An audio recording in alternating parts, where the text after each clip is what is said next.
ఈ రోజున చాలామంది వాగ్దాన ఫలాలు పొందలేకపోవడానికి కారణం ఏంటి తెలుసా?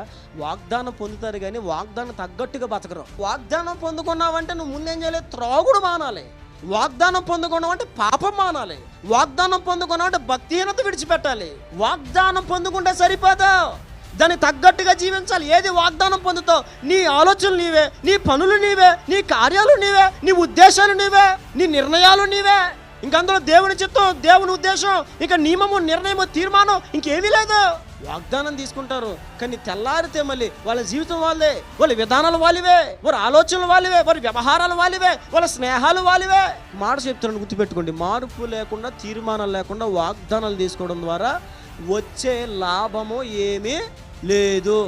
మార్పు లేకుండా, జీవితం మార్చుకోకుండా, ఆలోచనలు మార్చుకోకుండా, విధానాలు మార్చుకోకుండా, క్రీస్తు పోలికను ప్రక్కన పెట్టి వాక్యపు అడుగు జాడలు నడవకుండా, వాక్యాన్ని తుంగలో తొక్కి ఇష్టానుసారంగా నడుచుకుంటే వాగ్దానం లెక్క నెరవేరుతాయి.